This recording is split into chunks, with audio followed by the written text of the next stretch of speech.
Good morning students. कल हमने बात की हार्मोनिक ऑसिलेटर की, और हार्मोनिक ऑसिलेटर के लिए अपन ने एनर्जी का फॉर्मूला जो लिखा वो अपन ने लिखा एप्सिलॉन वाइब्रेशनल बराबर V plus half omega bar oscillation.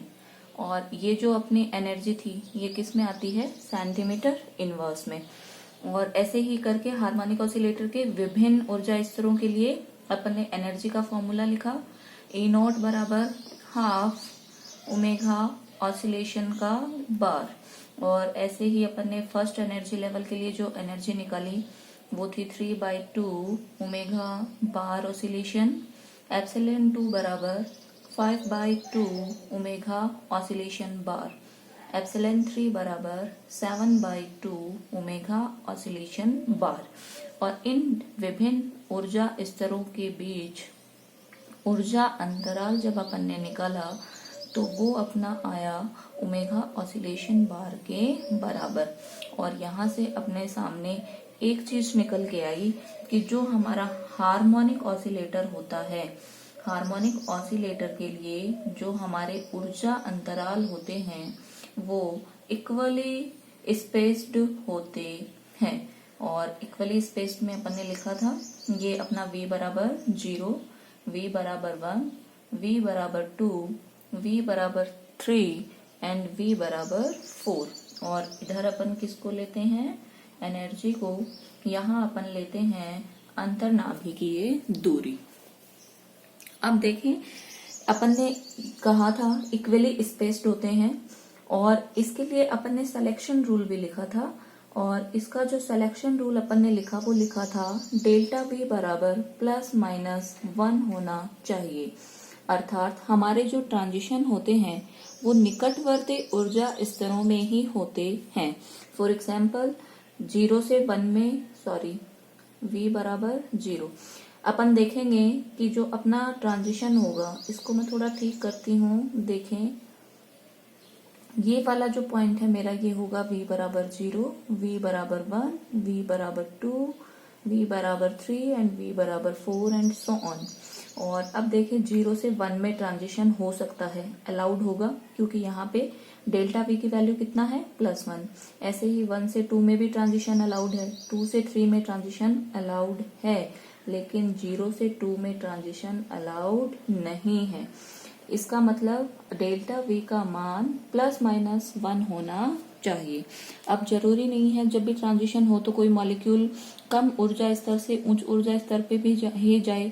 अगर वो ऊर्जा का अवशोषण करेगा तो कम ऊर्जा स्तर से उच्च ऊर्जा स्तर पे जाएगा, और उस कंडीशन में डेल्टा V का मान होगा +1। लेकिन अगर कोई मॉलिक्यूल उच्च ऊर्जा स्तर से अपनी एनर्जी एमिट करके निम्न ऊर्जा स्तर पे आता है तो उसके लिए डेल्टा V का मान होगा -1। ये बात अपन ने कल करी थी। अब देखें, आज अपन बात करते हैं एनहार्मोनिक ऑसिलेटर के बारे में। Enharmonic oscillator. अब देखें, सबसे पहले तो अपन को ये पता होना चाहिए कि हार्मोनिक ऑसिलेटर तो क्या होता है और अनहार्मोनिक ऑसिलेटर क्या होता है। तो देखें, हार्मोनिक ऑसिलेटर एक ऐसा ऑसिलेटर होता है जिसमें आप, फॉर एग्जाम्पल कल अपन ने लिया था H और Cl, क्योंकि इसमें परमानेंट डाइपोल मोमेंट है, तो जब ये वाइब्रेट करेगा तो डाइपोल मोमेंट का मान चेंज होगा। और यही अपन ने IR की शर्त रखी थी कि कोई भी मॉलिक्यूल जिसमें परमानेंट डाइपोल मोमेंट हो और जब वो वाइब्रेट करे तो उसके डाइपोल मोमेंट का मान चेंज हो तो मॉलिक्यूल वाइब्रेशनल या बोलूं IR स्पेक्ट्रम देगा। इसके लिए अपन ने एग्जाम्पल लिया था HCl का। अब अपन को पता है HCl का ये बॉन्ड है, इसके रेस्पेक्ट वाइब्रेशन होंगे। तो अगर हार्मोनिक ऑसिलेटर होगा तो उसमें ये वाइब्रेशन आप किसी भी एक्सटेंड तक करें, या बोलूं इस बॉन्ड को अपन किसी भी हद तक स्ट्रेच करें या कंप्रेस करें, ये बॉन्ड ब्रेक नहीं होता है। अर्थात ये बॉन्ड या बोलूं ये जो ऑसिलेटर है एक कांस्टेंट स्पीड, एक कांस्टेंट टाइम और कांस्टेंट डिस्टेंस के साथ क्या करता रहेगा, ऑसिलेशन करता रहेगा। और जब तक इसको कोई एक्सटर्नल एनर्जी नहीं दी जाएगी, जब तक इसकी फ्रिक्वेंसी चेंज नहीं होगी। लेकिन अगर अपन इस पे रेडिएशन डालते हैं तो इसकी फ्रिक्वेंसी चेंज होगी और हो सकता है ये एनर्जी का अब्जॉर्प्शन करे और हायर लेवल पे चला जाए, और हो सकता है एनर्जी को एमिट करके कहाँ पे आ जाए, लोअर लेवल पे। इसका मतलब हार्मोनिक ऑसिलेटर ऐसा ऑसिलेटर होता है जिसमें कांस्टेंट स्पीड, कांस्टेंट टाइम और कांस्टेंट डिस्टेंस, या बोलूं एक समान फ्रिक्वेंसी के साथ ऑसिलेशन होता रहता है। और यहाँ पे भले ही आपको बॉन्ड कितना ही आप स्ट्रेच करें या फिर बॉन्ड को कितना ही कंप्रेस करें, बॉन्ड डिसोसिएशन नहीं होता है। अब बात करती हूँ एनहार्मोनिक ऑसिलेटर की। तो देखें, एनहार्मोनिक ऑसिलेटर एक ऐसा ऑसिलेटर होता है जिसमें बॉन्ड को अपन किसी भी हद तक स्ट्रेच नहीं कर सकते हैं। एक लिमिट के बाद स्ट्रेच करने पर बॉन्ड डिसोसिएशन हो जाता है। तो आई होप आपको समझ में आया होगा हार्मोनिक ऑसिलेटर और एनहार्मोनिक ऑसिलेटर। हार्मोनिक ऑसिलेटर में आप बॉन्ड को किसी भी हद तक स्ट्रेच या कंप्रेस कर सकते हैं, लेकिन एनहार्मोनिक ऑसिलेटर में अपन बॉन्ड को किसी भी हद तक स्ट्रेच या कंप्रेस नहीं कर सकते। एक टाइम के बाद बॉन्ड डिसोसिएट हो जाता है। तो अब देखें, अपन हार्मोनिक ऑसिलेटर के लिए अपन ने एनर्जी का जो फॉर्मूला लिखा था वो लिखा था एप्सिलॉन बराबर V plus half omega oscillation bar centimetre inverse. तो अब अपनी अनहार्मोनिक ऑसिलेटर के लिए कोई ना कोई एनर्जी होगी, और उस एनर्जी का फॉर्मूला देखिए क्या होगा, E अनहार्मोनिक ऑसिलेटर बराबर होगा V plus half omega oscillation inverse minus V plus half का square omega bar oscillation dot x.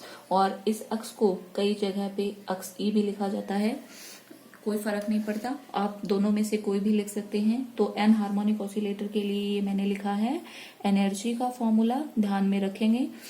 ये अपना जो एनर्जी का फॉर्मूला होता है ये किसके लिए होता है, हार्मोनिक ऑसिलेटर के लिए। और ये अपना एनर्जी का फॉर्मूला होता है अनहार्मोनिक ऑसिलेशन के लिए। और यहाँ पे V अपन को पता है वाइब्रेशनल क्वांटम नंबर, और ये होता है wave number, oscillating frequency in wave number. और एक्स एनहार्मोनिसिटी कांस्टेंट होता है जिसको अपन बोलते हैं अनआवर्त स्थिरांक। और इस एक्स का जो मान होता है बहुत ही अल्प धनात्मक 0.01 के करीब होता है। और ये जो अपना एक्स है ये अपन को बताता है, या बोलूं अनहार्मोनिसिटी जो कांस्टेंट है ये बताता है कि बॉन्ड को स्ट्रेच करने पर किस हद तक बॉन्ड वीक हो जाएगा और बॉन्ड ब्रेक हो जाएगा। तो ये अपना अनहार्मोनिसिटी कांस्टेंट होता है।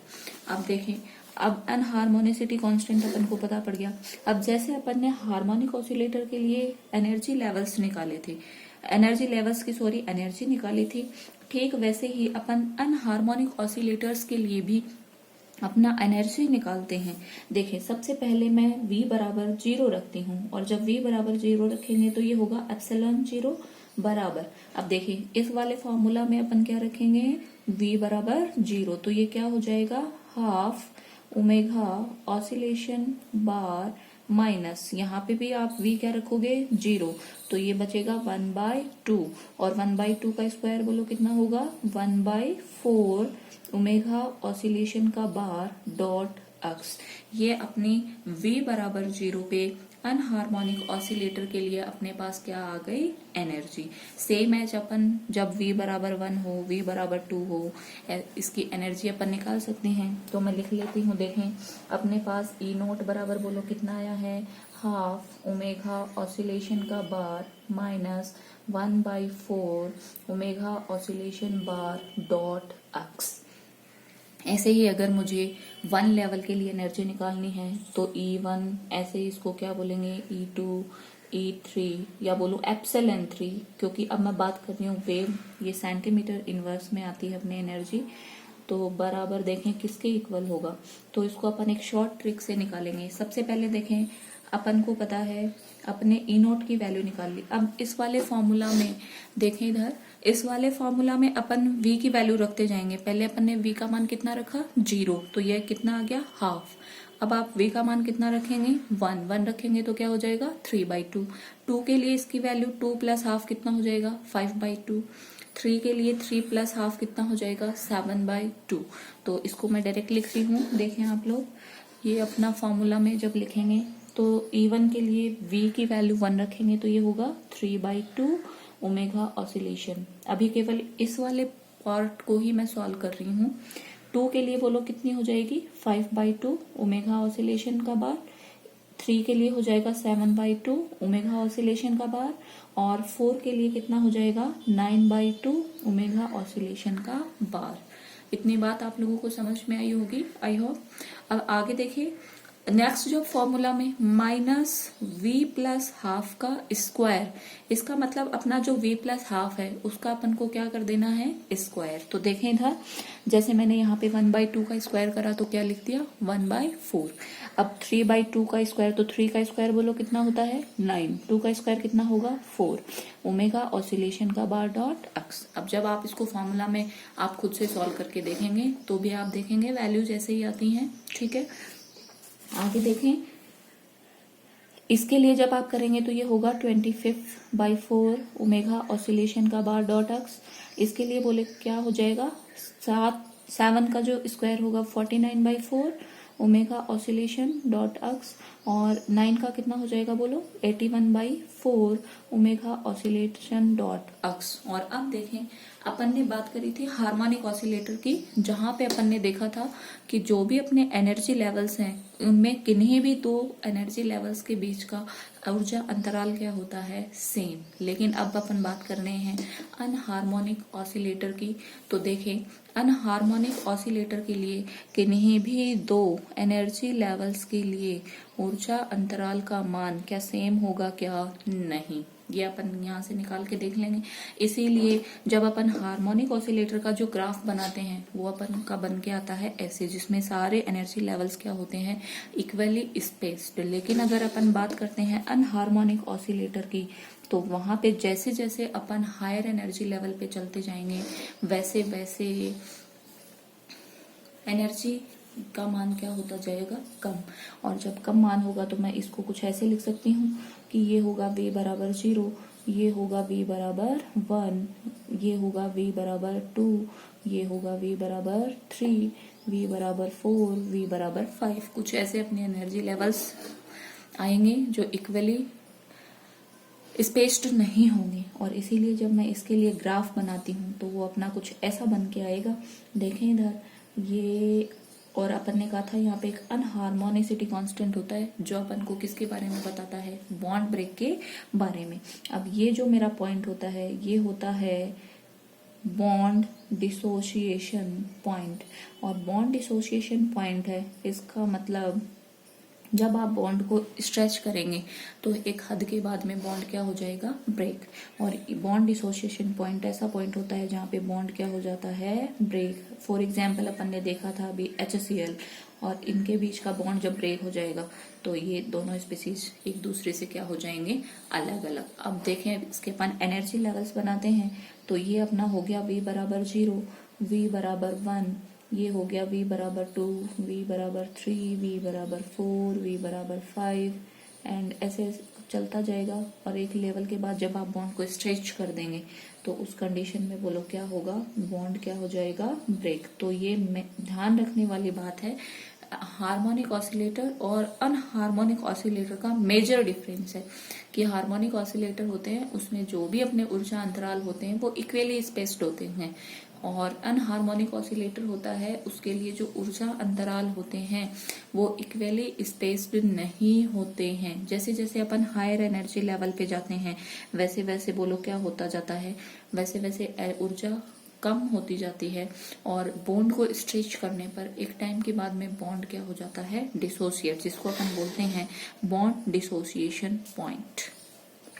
अब अपन बात कर लेते हैं सिलेक्शन रूल की। और देखें कल अपन ने हार्मोनिक ऑसिलेटर में सिलेक्शन रूल पढ़ा था कि वहां पे डेल्टा वी का मान कितना होना चाहिए, +-1 होना चाहिए। इसका मतलब जो अपने ट्रांजिशन होंगे वो निकटवर्ती ऊर्जा स्तरों में ही होंगे, लेकिन अब इसके लिए सिलेक्शन रूल थोड़ा सा क्या होता है, डिफरेंट। इसके लिए सिलेक्शन रूल में डेल्टा वी बराबर +-1 भी हो सकता है, +-2 भी हो सकता है और +-3 एंड सो ऑन। तो ये भी एक मेजर डिफरेंस है हार्मोनिक ऑसिलेटर में और अनहार्मोनिक ऑसिलेटर में। तो आप ध्यान रखेंगे हार्मोनिक ऑसिलेटर और अनहार्मोनिक ऑसिलेटर। Thank you.